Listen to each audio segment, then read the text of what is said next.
the $64 million question. Oh, no. If I get that right, I'll be very, very rich. I see. So my name is Paul Wee. It's going to be a very fun session. We have Fan here, who is looking at his home options currently, and we're going to have a chat and find out what works for him and what doesn't possibly. We are going to see what we can cover during this period of time. It may require a longer conversation, but let's see where it goes. Yeah, for sure. I mean, I appreciate you having me here. No worries, man. You are the guru. I'm just here to learn.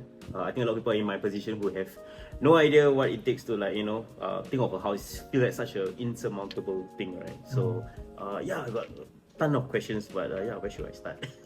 I think the best is start with where you are currently. What are you looking to do and in how long? So let's have that conversation. Yeah, sure. I mean, I'm in my 30s, so I'm actually in between jobs. But I do intend to get married pretty soon. And in terms of a housing situation, of course, we are looking to get a house within the next couple of years. The issue for me and my partner is that we have been applying for BTO multiple times. We haven't been lucky in that sense. And then now with the new standard prime and plus, a lot of the options, a lot of the locations that we really want are all kind of have a long MOP period. So that has led me to be unsure about what's my next step. So you mentioned a couple of years. Yeah. Is that your time frame? Is Yes. it possibly earlier? I mean, of course, if we have a chance to settle down earlier and move into a new home earlier, that would be really great. I think in terms of the finances, we have saved up for that. It's just that because of our housing situation, my current job situation, we put things on pause lah. Yeah. Okay. So generally, in when we are talking about financing, there's a requirement for the person to be employed or have a source of income. So you can be self-employed, and if you have a side gig or a part-time job or a different source of income, that can be considered. So it doesn't mean no, right? The other thing is, if one has funds already saved aside, that can be used as a proxy for income. So a lot of details we have to go into, but Yeah. let's just park that one side and talk about that. The other thing is, you talked about a 2-year time frame, possibly going earlier. Now it depends on what kind of time frame that you are really looking at. Say you're telling me two years, right? Maybe in reality, in your heart of hearts, you say, I want to buy a property, and within a year I want to move in and have a child, right? So that can possibly change. Now, if one is to buy a BTO or build to order property, what happens is that after you book, if assuming you get it, you have to wait for a good amount of time before you get the property. Yeah, that's true. So it's a question of waiting, right? Correct. If you buy a resale flat or you buy a private property, the timeline effectively shortens. Assuming you are able to get a property today, then we're looking at moving into a property in 3 months, or slightly longer if you're looking at renovations and so on and so forth. So that actually gives you a lot of options. Now, it's not to say that if I buy a second-hand flat or resale flat, I cannot enjoy the benefits of buying a BTO. You actually get grants from the government. Okay. Right? In the form of HDB grants or CPF grants. Now, a lot of people try and work it out themselves and say, okay, what kind of grants am I going to get?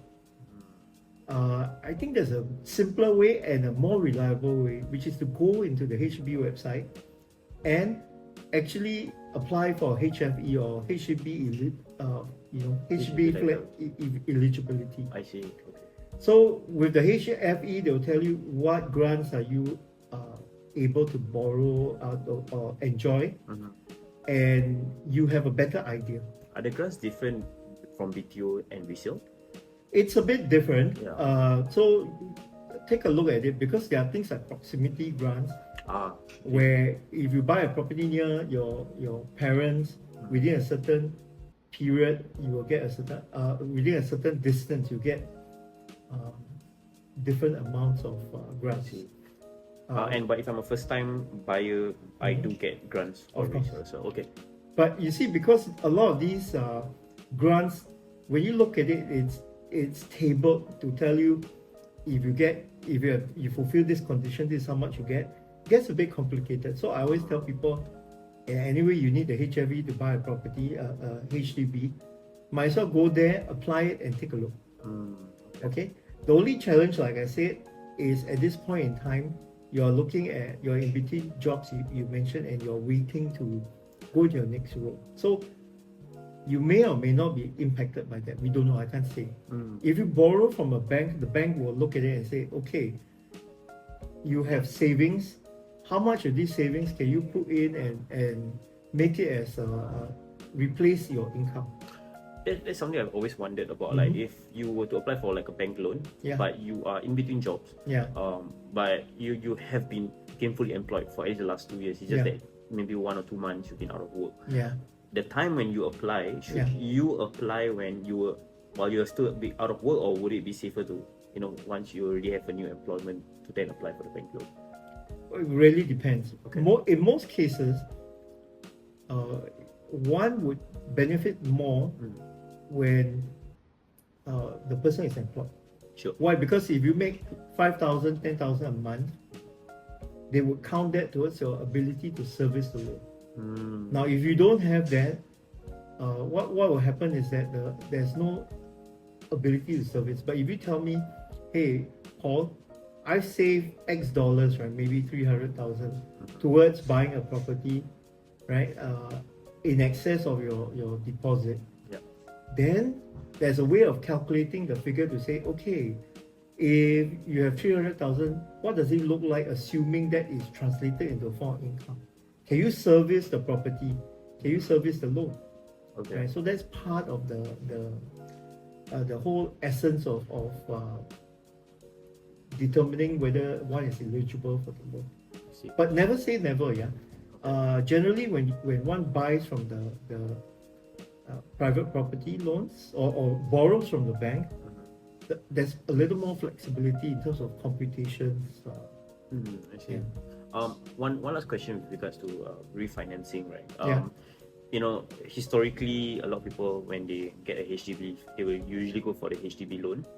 Because of it's like a fixed rate, and maybe they don't want to have that peace of mind. They don't want to think about it anymore. But why do you think some people also go for bank loans? Is there something that people who actually go for HDB loans are not seeing in terms of the bank loan, that what potential benefit that you can get from refinancing through that? So it depends on where you are taking the loan, as in which part of the journey you are. If you are a first timer and you say, I'm not so aware of what the loans look like, I don't want to be tracking, I want to make sure that the rates are more or less stable, then many will just go for HDB, because how they measure the interest rates on HDB is 0.1% above the ordinary account contribution rate. Okay. So 2.5% plus 0.1% gives you 2.6%. So interest rates would come to 2.6%. It hasn't changed for so many years, 20 over 30 years. Okay. And so people want to say, okay, there is stability.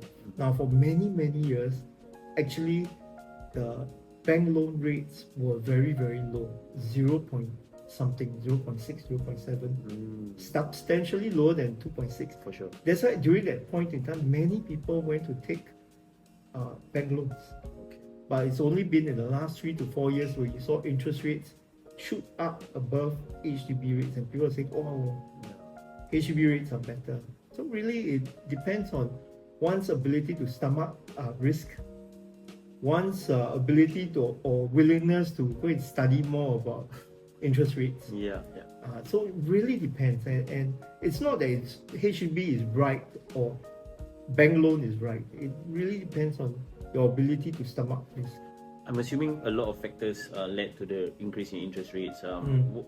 Usually, I mean, if like you're a layman like me, right, who's not really following the market, what should you look out for as like the right time to consider refinancing? Is this too? This is the $64 million question. Oh, no.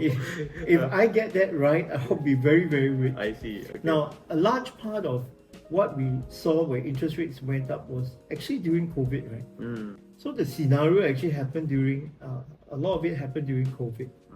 And in order to battle inflation, what the central banks did was to raise interest rates.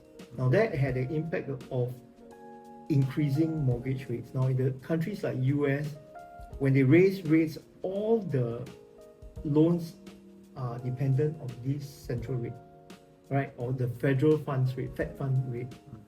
When they increase, everything else increased, and that was the impact, right? So that was what happened essentially. Without COVID, I think rates would have been a lot less robust, right? But right now we are seeing different things happening. The rates are coming off. Although at this period of time, people are saying, well, I'm not sure with the new presidency, with the new policies at hand, how will that impact? But when you buy a property, it's 25, 30 years. Yeah. You shouldn't be too worried what's happening in the next 1 to 2 years, because if you look at interest rates, it will go up, go down. You just have to make sure that you plan well. So bringing it back down to like my level. Yeah. It's a lot of pretty a lot of context that we have to be of aware. Course. Yeah. But for me, it's like a first-time home buyer. Yeah. Looking at homes and potentially considering resale or private because of my inability to wait too long, and with the situation with me having issues applying for BTO. What would be the next step before I make that decision? What are the things I should keep in mind before looking at potential options? I think the first thing is to look at where your finances stand. I think if one is able to afford a property worth 600,000-700,000, then it actually focuses your attention into areas where you can purchase. With that number in mind, you can then say, okay, I have this budget in hand, where can I possibly buy? Then you look at that. Now, then after that, you will consider closeness or proximity to the in-laws, proximity to schools, all these things you need to consider. But starting point is always your ability to borrow and your budgets. Then after that, you consider all these things. And once you have determined that, you take a next step in thinking about what's next. I think that's also very important. But it's all about having that conversation now. Yeah. All right. Last thing, I think probably want to ask, who can I talk to with regards to this? Like, I mean, I'm sure people will say like, oh, look at your resources, look online, consider agents and stuff like that. But like, generally, if you yourself want to, like better yourself in this knowledge, right? Where can I go to? Well, there's a lot of information actually on the internet when you read. The problem is that you will get different points of view. Somebody will say a particular strategy is the most important. Yeah. They will swear by this approach, and somebody will say another approach is better.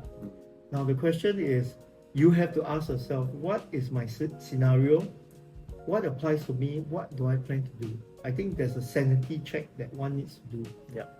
The other thing is not to, and following from the first point, is not to put your future into somebody else's hands totally. I think it's important to have a very robust conversation. Of course, you can talk to me. I mean, you have access to me, and people who want to reach out and have that conversation can also reach out to me. I think the question of whether there is somebody is good or somebody will be able to guide you along is a question of trust, and I think that needs to be earned. Yeah. Thank you so much, man. Of course, I'll look for you if I have any more questions for sure. Anytime, man.